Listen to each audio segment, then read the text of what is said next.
This episode is brought to you by Paycor, the HR and payroll software made for leaders. It's never been harder to recruit, hire, and engage workers. That's why HR leaders and frontline managers depend on Paycor for all things people management, from onboarding and performance reviews to compensation and benefits. Learn more at paycor.com/leaders.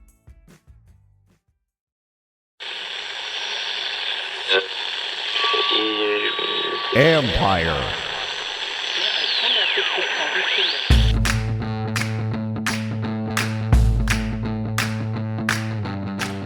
Hello and welcome to another edition, a live stream edition of the John Carm Report. Don't forget you can find our podcast at Apple, Spotify, wherever you get your podcast. You can find us on YouTube via Empire Media. Get there, hit that like button, hit the subscribe button. You know the deal. You can read my work on ESPN.com, and you can listen to Bram Weinstein, the voice of the Commanders, on ESPN 630. Don't forget that as well.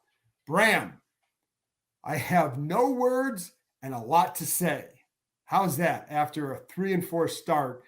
This is not where I thought. It's funny because I say it's not where I thought they would be. I thought they'd probably be 4-3, so we're talking one game off. It's just that two of these last three losses have just been outright disasters. Yeah.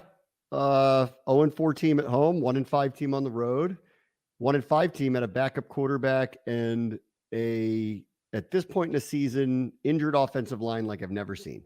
Right. And they were dominated in the first half.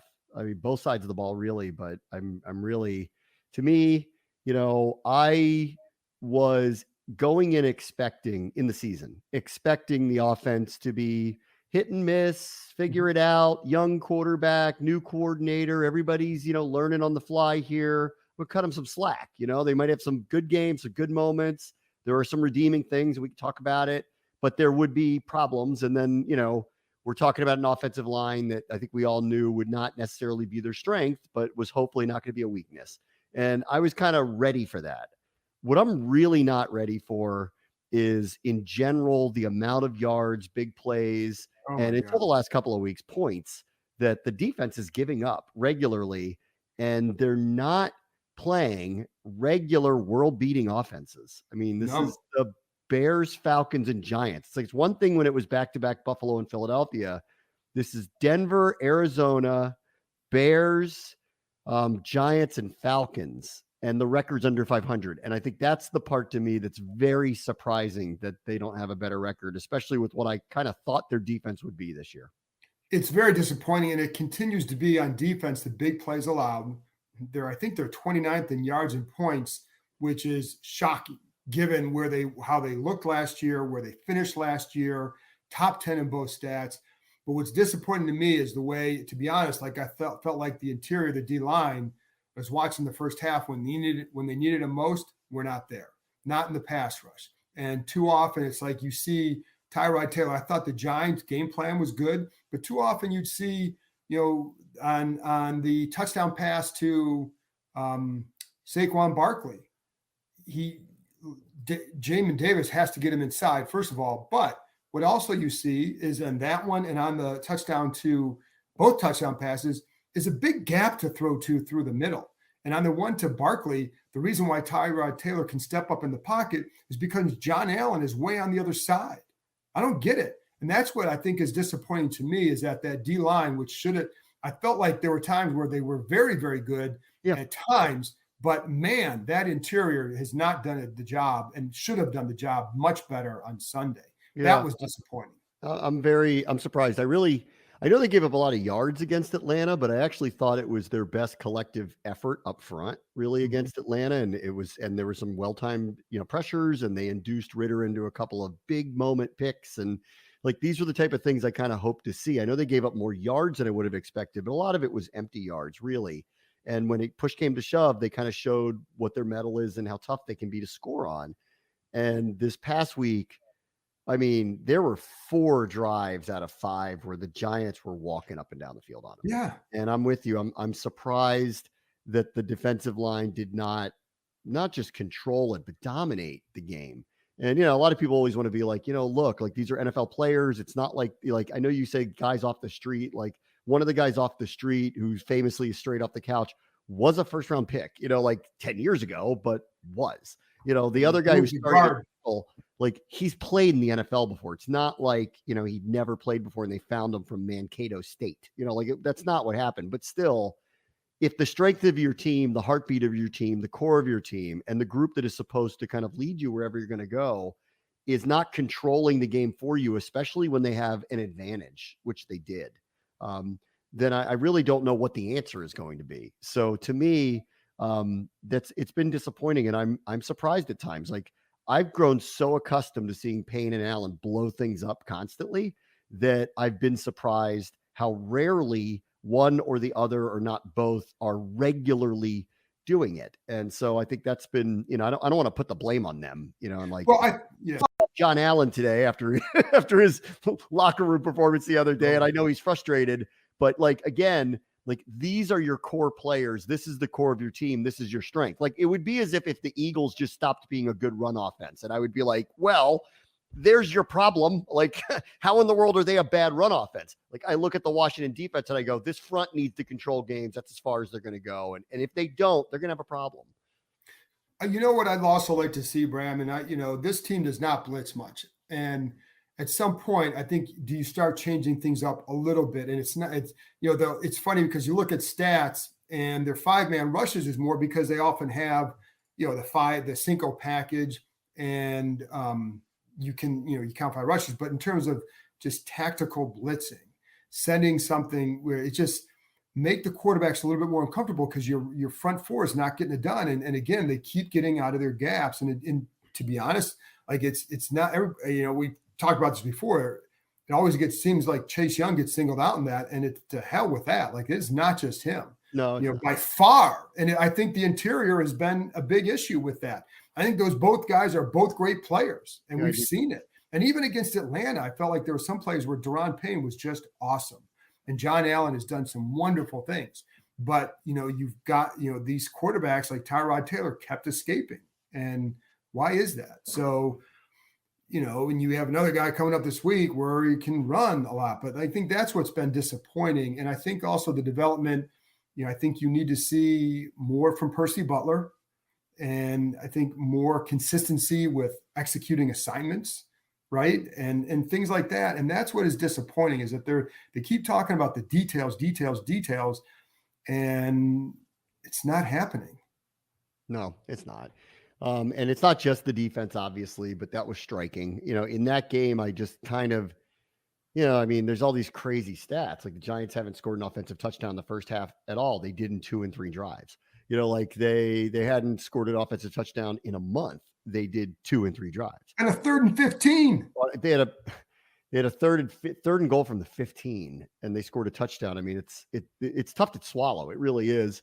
And then, really on the other side, I'm not trying to let them off the hook. Like there's a lot to talk about here. I thought Hal had a really rough game. Like, I don't think he's alone in that. Like we can talk about a lot of things. I know everybody's talking about shuffling around the offensive line. I think everything's up for discussion after what happened against the Giants. And I think, this was what was really, I think, hard about that side of the ball. And especially in rewatching is if I'm not surprised by what the other team is doing, then they are definitely not surprised by what the other team is doing. It's not like the Giants pulled out some kind of like blitz heavy game plan that they quote unquote never do. This is who they are. This is what they do. And the Commanders seemed wholly unprepared for it, especially early in the game. Really did. I mean, the line had problems picking up who they were supposed to pick up. I mean, there were a couple sacks, John, where 3 offensive linemen were beat. I talked about that on the film review part, and that was one, little stunt to the side where Sadiq Charles, they got 3 guys blocking down. It was amazing. 3 guys blocking. 3 guys are beat on 1 sack. I mean, so and then, Hal, does he hang on to the ball a little too much sometimes? Yeah. Should he read this faster, get rid of it? Sure. But then you hear things like Terry McLaurin in the locker room saying, when teams are doing things like this, there are some answers. I'd like to see us go to it a little bit earlier, which is a very diplomatic way of saying, I think we should have gotten away from our script. So it is really everybody here. And, Hal's getting hit a ton. He's taking 1 million sacks. He was far more inaccurate this week than he's been in previous weeks. He had shown some signs of inaccuracy in Atlanta. I don't want to see this kid get beat up so much that like he changes how he plays or he becomes a different player, because I've liked like the early signs of what he is, but they got to help him out. And I don't have the answers for that. I'm not the coach, but I can tell you what I see. And what I see is this offense is not functioning on the same page with one another whatsoever. And what you heard in the locker room was some brewing, finger pointing. That to me is a scary thing here, Bram, because we're not far from where it could get off a little bit here, don't you think? I agree. Yeah, that's the part with all of this, going on, everything that's circling with new ownership and everybody's being measured, and now I thought it was a tinderbox waiting to happen when you have that many starters on expiring contracts, which we can get into because the trade deadline's coming up. That you really needed to start really, really well to not have these types very, very, very soon. And, the only answer to it is fixes and winning. And look who's coming to town this week. I mean, I know they've been, at times extremely competitive with this team, including a month ago. But off of what I've seen the last couple of weeks offensively, I am clearly concerned. I mean, they're 3 of their 4 touchdowns, right, over the last 2 games have all been off turnovers and short fields, all of them. And I want to give them credit for that because red zone efficiency was a problem last year. Like I said, it's not all bad. I actually think they're very creative in the red zone. They're cashing in a lot when they have these opportunities. They're cashing them in. They're largely performing very well. They were top 10 in red zone efficiency. So EB and company really are very creative down in scoring territory for the most part here. But between the 20s right now, drives are either going backwards, they're killing themselves with penalties. The offense unraveled terribly, over, last week against the Giants. And so does that add up to beating, a NFC contender? Boy, I hope so. I guess I saw the Patriots, who looked equally as bad for a couple of weeks, beat the Bills last week. So I guess anything can happen. Yeah, and here's the other thing too. What was I going to say with Howell? I mean, it obviously the season becomes a lot about him and what he can do. But it's funny because what are the solutions early they can get to, because they start horribly on both sides of the ball. They are I would say they're the worst defense in the NFL on the first possession, the first quarter.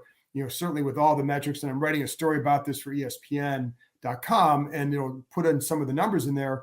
Conversely, they're one of the worst offenses in the first quarter and on the first possession. I think early in the first quarter, they average like less than, you all say and I even asked the question the other day, do you need to run the ball more? Or just run it better? Then you have to be a lot more, but better. But their run game isn't very good.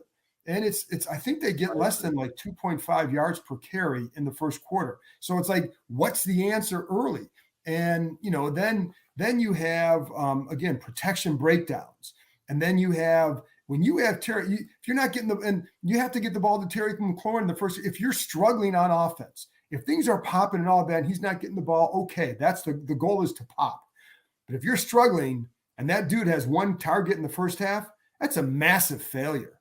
And he's got one-on-one situations on the outside and you're not getting the ball to him, that's a massive failure. And so there are just all sorts of issues here that's hard to fathom. Now, one of the things, Bram, that, we got a couple of things. Ron Rivera talked about, they feel like they have the quarterback that gives them some hope and the opportunity to get better in the second half.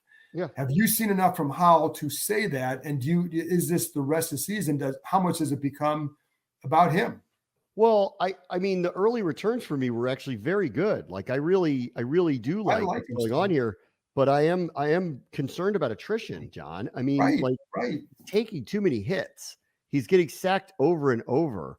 He needs to, I hear them out on he needs to develop, and there's a lot going on here. And I don't disagree with them on all of that, but I think the reason why he's out there is because he does have a high skill set, some very good signs. He's resilient.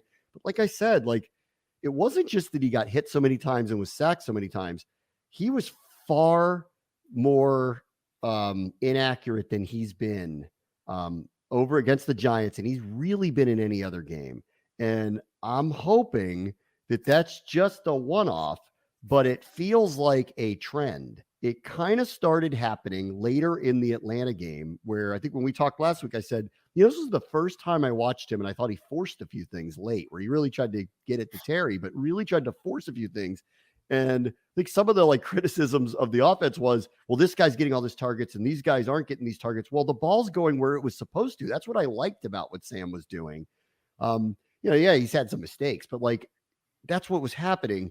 It started getting inaccurate late against Atlanta. And then this one, was striking. He missed on a 3rd and 5. He missed Logan Thomas badly on what should have been a pitch and catch. Yes. There were a couple of others early in the game where I know, I know he took a lot of sacks and he's running around for his life and all this stuff, but when he did have some clean pockets, he was missing. So that just worries me that he's had 40 sacks and he's been hit more than anybody else. And there's a long way to go here. So to answer your question, I do see the signs there. I think they need to protect him more. And I don't know exactly I agree with you on the run game. It's not as simple, just run the ball more, because it isn't really working early. No, it's not. They need to refine it, because if nothing else, they've got to take some of the load off. I can't believe, I never would have thought, as much as I expect them to pass more than they did, I never would have envisioned them being a 65-35, 70-30 pass team. Never, ever, ever with this offensive line and this young of a quarterback who they keep saying they need to protect. I never, ever, ever would have thought that was the case. So whether it's working or not, they got to figure out a way to run the ball more and try to make this easier on everybody. This episode is brought to you by State Farm. What do your music playlists and podcast feeds have in common? They're a reflection of you. And that's how the State Farm Personal Price Plan works, too. It gives you options to personalize your coverage so you can protect what you care about most at an affordable price that's just for you. Like a good neighbor, State Farm is there. Go to statefarm.com today to create your State Farm Personal Price Plan. Prices vary by state. Options selected by customer. Availability and eligibility may vary. This episode is brought to you by Google Pixel, the official fan phone of the NBA and WNBA. The new Pixel 8 and Pixel 8 Pro are built different. How? Take the Audio Magic Eraser tool. It helps block out distracting crowd noise so your play-by-play commentary sounds crystal clear. The only phone engineered by Google brings out the audio you care about so your videos sound as crisp as they look. Learn more at googlestore.com/PixelNBA. Audio Magic Eraser requires Google Photos app. May not work on all audio elements. NBA fans, the wait is over. Basketball is back, and DraftKings Sportsbook, an official sports betting partner of the NBA, is celebrating with an unbeatable offer. New customers can score $200 instantly in bonus bets for throwing down $5 on the NBA. Win or lose, it doesn't matter. You'll start the season with an instant dub. And with DraftKings parlays, everyone's got a shot at even bigger basketball wins. String together multiple bets from the same game or build your parlay across multiple games for a shot at making your payday even sweeter. Basketball's more fun when you're in on the action. Download the DraftKings Sportsbook app now and use code KEIM, K-E-I-M. New customers can get $200 in bonus bets instantly for betting just $5 only on DraftKings Sportsbook with code KEIM. The crown is yours. Gambling problem? Call 1-800-GAMBLER or visit www.1800gambler.net. In New York, call 877-8-HOPE-NY or text HOPE-NY. In Connecticut, help is available for problem gambling. Call 888-789-7777 or visit ccpg.org. Please play responsibly. On behalf of Boot Hill Casino and Resort, licensee partner Golden Nugget Lake Charles, 21 plus, age varies by jurisdiction, void in Ontario. Bonus bets expire 168 hours after issuance. See sportsbook.draftkings.com/basketball terms for eligibility and deposit restrictions, terms, and responsible gaming resources. Yeah, and I think, and the problem is, it's not just, listen, I thought the other day, I felt like the protection was really bad. And in a lot of the other games with the sacks, I felt like a lot of it was on Howell and just some pension. But there were times the other day where blitz isn't picked up, and it should be because you have enough in protection to do so. But then you look at the all 22, and nobody's turned around when he's about to get hit.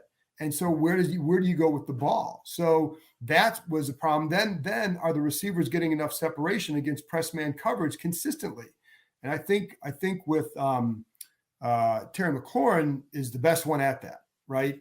And but there were just a number of times where there's you have McLaurin one-on-one on the outside, that's where you go, or Dotson even, right? And there were a couple times he tried to do that. So that it's been a problem. And I wonder about the run game design, because you don't see, until they got on like Brian Robinson's touchdown, you don't see a lot of gaps, really good gaps created.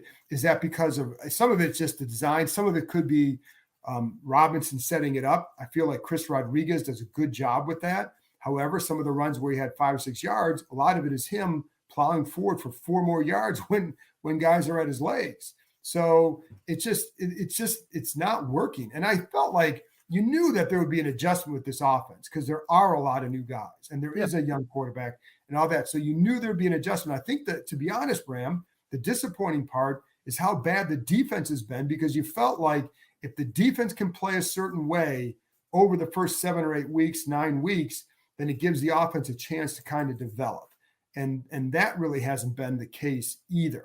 So that, I think, has been the most disappointing part, because that was the proven, quote unquote, side of the ball. Yeah. So, but again, my bar's just higher for them. Like listen, the bar is really low for them right now. Yeah. But I mean, like going in, like the bar's high. This is the bar I expect you to clear. The offense, I was willing to sit back and go, all right, let's see what we got for a few weeks. And then hopefully it'll grow from there. And then hopefully it'll get better. And when we turn the corner in the second half of the season, as long as we're competitive, let's see what we got. And I was excited about that idea. The defense being a bottom 5 in yards allowed and bottom 3 in points allowed. And I know the last couple of weeks they haven't given up a ton of points, but how in the world would they have to those offenses that they faced? I mean, honestly, like how in the world, John, they're a bottom 3 scoring defense. They've played Arizona, the Giants, Atlanta, and Chicago. Like none of them are high scoring offenses. Like how in the world could you be that level of a scoring defense? It's hard to envision. It's hard to imagine. And, this is the time of year typically when things kind of steal themselves and they get better. I think, everyone has a short memory. Like there were very, very rough issues early last year where they're giving up massive big plays and they're getting blown out and big giant holes. And they came back in some and didn't in others. Like the first Eagles matchup last year was a complete, not unlike what happened last week. The first half was ridiculous. They found a way to turn it around. My concern here is like the ground's very shaky here, John. I mean, like we have not heard smoke signals from this ownership group about what they are thinking right now. And I believe that, purposefully they've allowed this just to play out, which I think is the right thing to do. But now that the record is what it is, now that they've lost the games that they've lost the last couple of weeks, there's a trade deadline coming up and they have a lot of expiring contracts. And I'm not here to propose anything. I'm just telling you, if I'm them, I'm thinking about some of this stuff. And that's where I wanted to get to. And because before we get to the trade deadline, real quick, are there any changes you think that could be made on that line that could help them? Like, Nick Gates had a rough game and has been very inconsistent. Would Tyler Larson, other people are asking this, and I wonder it myself, would he be a better option for them inside? And, I wonder what they do at left guard with Sadiq Charles with the calf injury. Can Chris Paul, I don't think Chris Paul is going to be the answer, but like, who knows? Are there any changes that you feel could be made? Because they're not changing the tackles. No. And I mean, I don't know how they could or would and think that it's going to be, that much better. I think the interior of the offensive line, which I was like excited about of the line, was really taken advantage of, obviously, this past week. And Nick Gates had a rough game. I mean, a really rough game. Do you make a shift like that? I don't know. I mean, I'd really have to want to go back actually and watch the Philly tape again to get a better sense of how they handled the point of attack. Because why would you, if you felt like you were successful offensively against them, why would you shuffle everything around as you get set for a rematch? I would feel relatively confident, assuming health. Charles is a different situation. We'll have to wait and see what it is with him. But I don't think I'm going in that direction. Do you want to put Chris Paul in? I think that would signal to the other team that you plan to become much more of a rush offense than you do of a pass offense. But I don't know that that's the worst thing in the world, frankly. So I don't know that there really is not a lot they can do. I mean, it would be the best way I could put it. I don't think there's a lot they can do other than shuffle a deck for the sake of shuffling the deck.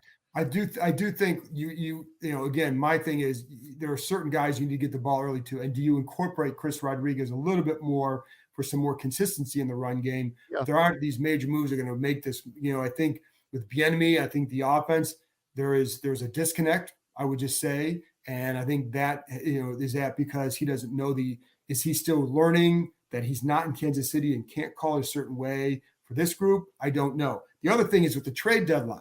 So with the trade deadline, here's what I know. First of all, the talk about them announcing that Chase Young and Montez Sweat are, they're out there. Teams have been calling on these guys for a long time. For months. Like this is not anything new that teams call to other teams all the time. So they're always gauging what someone's value is. I can tell you they've received no offers for them at this point. However, if they lose, then I'm like you, I don't know what's going to happen. And then it's like, what is their value? What would it take for you to trade them right now, as opposed to waiting to see how the rest of the year goes? And then the compensation you would get, can you sign one or both? And if you don't get a good draft pick now, why would you trade him? I don't know that you're going to get, you're certainly not getting a first round pick for anybody. Not at all. What's really interesting about it? Like, knowing what the situation was, the new ownership comes in, they're going to give everybody a chance to present their vision. They're going to give everybody a chance to do their jobs. And I feel like I haven't felt like anybody's been undermined throughout this process whatsoever. I think they're sitting back watching and they're letting things go, and we'll see what happens. If things started really, really bad, like 1-5 or something like that, I think we all know what would be coming. And if they started 5-1, I think we would have been like, great, let it play out. And let's just see where we are in December, January, right? It's this middle spot that's so difficult. If I was sitting in the room with them, that I think it's hard to gauge what to do. Ron Rivera is not going to trade anybody. Why would he? He's not going to undermine his own staff and make it harder for himself to win, to set up somebody else for next year. So he's not motivated to do that, which means the ownership would have to dictate something like that happening. But they have not yet inserted themselves, at least as far as I know, in that way. So if they do so, they're undermining their own coach. So that could spiral the season. And at the same time, I will hear out, they have so many expiring contracts, one franchise tag, that they have to make decisions in the best interest of the team if they have no intention of signing some of these people to long-term deals and there's interest in them in the market. So they are in, welcome to ownership, guys. You are in the trickiest of spots. And I wish you guys luck with it, because I'm glad I'm not making that decision. I'm going to sit back and watch and see what you do. This fall, stream your favorites and discover more with Disney Plus, Hulu, and ESPN Plus together. Watch the highly anticipated new season of Loki and see the ghosts materialize in Haunted Mansion on Disney Plus. Catch more frights with The Boogeyman and American Horror Story Delicate on Hulu. And on ESPN Plus, get into the action with college football and NFL. All of these and more streaming now. Get the Disney Bundle with plans starting at $9.99 a month. Plans with ESPN Plus starting at $14.99 a month. Terms apply. See DisneyBundle.com for details. This episode is brought to you by Paycor. Paycor empowers leaders to build winning teams. With Paycor, leaders can recruit, onboard and train employees, set goals, and drive performance. If you're a leader, everyone depends on you. Who do leaders depend on? Paycor. Learn more at paycor.com/leaders.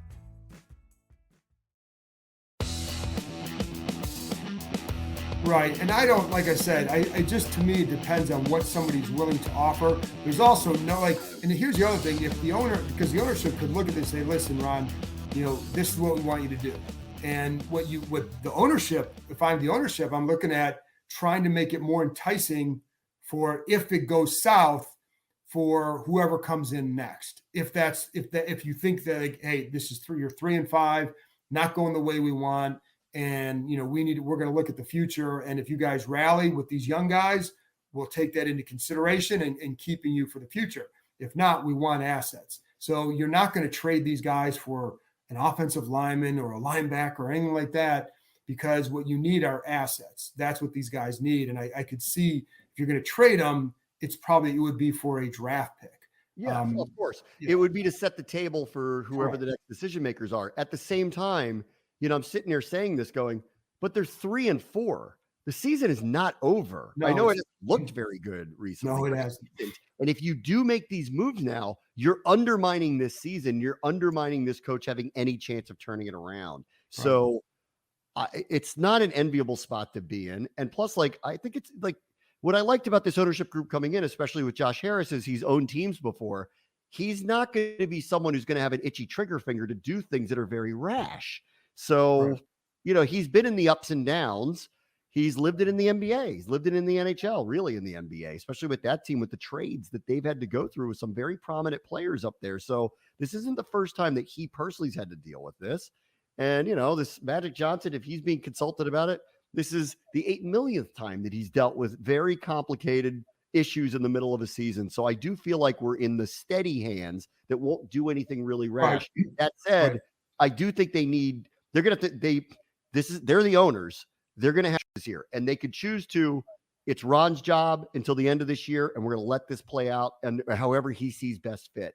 Or they could say, Ron, we don't like what's going on here. We don't think that we're going to extend this person, this person, this person. We want the market tested to see what it is. Right. And I could see either one of those scenarios. Right. Really. And then in that situation, let's say, because the guys who have the most market value are Chase Young and Montez Sweat. Then the question is, what kind of market value do they have for basically what would be half a season? Are teams really going to give you more than a third round pick at this point? And I don't know why you would do that, to be honest, for Montez. You want to see the plays, and he's not there. Chase Young has been a lot more active, but you want to see, for him to get a lot of value, you want to see game-changing plays, etc. So I don't know that you're going to get anything above that, in which cases, like, you may as well ride it out and just see where it goes, knowing that you get that comp pick, but not until the following year. So really it becomes, if would you want something now? I don't know that a lot of other guys, you have Cam Curl, Casey Tuhill, James Williams, Antonio Gibson, Cody Barton hurt, Sadiq Charles hurt, Kendall Fuller, Curtis Samuel. Are you going to get something for them? Mm-hmm. So, that's what you'd have to look at. And I don't know. So, but I think it becomes a legit question if they lose. And I don't think it's a rash decision if you're 3-5 and the owner says, we're not going to re-sign all these guys. So, who are some guys that you may think may have some value to get something? But I don't know that there's a lot there. No, it would also not only be 3-5, but it'd be 3-5, 0-3 in the division. Correct. So you're in big trouble there, right? And then so we all get it. Like, that said, like, just think about that. Like, they go into kind of sell mode, and then they're asking Rivera to keep the locker room together for the rest of the year. And the biggest concern for me, really going in with all the expiring contracts, and I don't think this was totally by design. I mean, honestly, like, because previous ownership was selling the team, I don't believe there was much authorization to go out and sign anybody on the team, even if they wanted to. Right. And then the new ownership came in so late. Remember, during the summer, Rivera was saying things like I want to present a vision to them, and I need to talk to them. And I obviously the answer back was, we want to see this play out, and we'll just let the chips fall where they may. So some of this was not totally by design. That said, the one decision that they could have made that they chose not to was they could have protected one more year with Chase Young, and they chose not to do that. They did not pick up the fifth-year option. So that's the one where they had an option to do so. But there are a lot of expiring contracts, and this can go a lot of different ways. And what concerns me is if the season kind of really turns, then it's going to be an every man for himself mentality, because everyone's going to get advice from their agents that they need to do what they need to do to, position themselves to get money either in Washington or somewhere else. And that's where I get worried. It becomes Lord of the Flies. And of course, that's not what I want out of this season at all. Like, I'm hoping they stay competitive and they give themselves a chance. They are, again, 3-4. And it doesn't mean they can't win this weekend. And if they did, they're 4-4. I think we're having a very different conversation next Tuesday night, frankly. Sure. Oh yeah. And that's the thing in this league, it changes like that. But the concern that I have is that you need to start seeing them again. To me, it always just starts with playing good football, and they just haven't. And that is what I think has been the most disappointing thing. We got about a few more minutes. You got any questions up here that we need to answer? I haven't seen many other than people are just complaining. Which I don't blame them. This is Therapy Tuesday. Like, vet it out, baby, because it's hard to watch, and I don't blame people for feeling the way they do. Here's one. I'd like to hear what your thoughts are on this. John Allen, had a moment in the locker room the other day, Right. and I was talking to a couple of people I work with who said, this isn't that out of character. Every year he has a moment or two where he gets frustrated because he wants to win. He gets frustrated. This one was a little much. When you say 7 years of this, what did you take that to mean? I didn't take it. My understanding is that certainly, especially with Del Rio, that he has no problems with him. So, and I'm not saying he does with Rivera. I don't think that's the case. I just think it's after a while. Listen, fans have been feeling this way for a few decades. He's been going through this for 7 years, and it's his life, right? It's his livelihood, and you keep losing, and it's the same story every year. You think there's this, you think there's that. There are things that were changed up, and listen, man. They gave a lot of power to Eric Bieniemy, and that trickled down to everybody feeling it on defense, on offense. And if you're going to go through a certain kind of training camp, you want to see the results pay off, and it has not. And I think there's a lot of frustration with a lot of that stuff. Not, just that it hasn't paid off, and it's another year where it feels like, where is it going? And like there was nobody more excited. I think the day of the press conference with Josh Harris at FedEx. The two people who were most excited, and maybe the most, was John Allen, because the fans were there and they were excited about something. And you could feel with those guys that they felt, hey, maybe it's going to be different this year. And they're busting their ass during training camp, et cetera. And then it hasn't been different. So I think I'd be frustrated too. I mean, that was a different level of tirade, but I think it was as much just the same stuff keeps happening. But again, there's that do your job thing. And I think a lot of that was for those D linemen and it's not just them. It's not, but they should be the anchors of this whole situation on defense. And that's where, it has to start up front because that's where the talent is. Yeah. I think the only other one I would like to hear your perspective on was Terry McLaurin's very diplomatic, but it was pointed in the locker room. Very. It was very, it was very pointed about, adjusting, on the fly, and it was meant to the coaches. It was. There's 1,000% it was. I don't know what your read was, because I thought he did it in a very diplomatic manner, but his message was loud and clear to me, and I think it was to you too. So I wonder how you kind of felt about that. Definitely, and and I talked about this on the film review that's up now. So if you want to hear more about that, somewhat like what really went wrong in offense, it was the play calling. To me, was part of it. It was not the only thing, as we talked about some of the stuff earlier. But I look at how the Giants handled Tyrod Taylor in the first half. Some of the things they did to help out a situation where you have a banged up line, where you have a backup quarterback, and what did they do? And there were times like that second drive, you have Jalen Hyatt one-on-one with Benjamin St. Juste on the outside, you automatically go to the fade. And that's something they didn't get to with McLaurin until 1 minute was left in the third quarter. Now, he did run a fade earlier in the game, didn't go to him, and they ran a back shoulder deep one to Dotson, but it wasn't enough. And then they started doing more meshes and crossers. I would say, trust me, he's well aware of what was and wasn't being run. And then when he says too, guys are coming up to me saying, we need you to make a play. We need you to make a play. The code for that is, give me the ball. That's the Terry McLaurin version of throw me the damn ball, because that's how he is. He's very diplomatic. He does not want to go and ruffle feathers. He does not want to be a distraction. He had talked to us, a few of us a few weeks ago about how one time he did go to the coaches about some, not this season, but in the previous season. And he said it backfired on him. So he doesn't, he's very careful about all this. But when he says that, you have to take notice. You have to. And I don't know how much they did or not, because we'll see. But it's funny because the other thing, Bram, along with that is, in the past, we'd always see, okay, McLaurin doesn't get the ball out this game in the first half, next game, he's going to get the ball a lot. Yeah. It was very similar to in the past, hey, you threw 50 times in a game. That's not what we do. We got to go back to running. They go back to running. Now, I asked Rivera about that Monday, and he's comfortable with what it is. Anyways, so that's my take. It was very telling what he said. Yeah, Rivera has publicly backed Bieniemy through all of it, even through the questions. And at times, I do wonder why across the board do you back everything that's happened so far, but that's where we are. Yeah. So, And I think to them, despite how it feels to everybody else, it is still early and there are ways you can turn it around. I mean, we've seen seasons like that before where it just turns and you don't always know and you just start playing better. Yeah. But man, the schedule in the first 7 games was made for them to be in a better spot. Yeah. And they're not. 4-3 instead of 3-4. Right? If Yeah. they go for 2 in Philadelphia and get that win, you'll feel a little bit differently about everything, honestly. Yeah. I mean, if you listen, Sunday, they were as bad as they played, there were still chances in the end. And that last play was a heartbreaker for them, but there were chances and they just didn't capitalize. So, we'll see.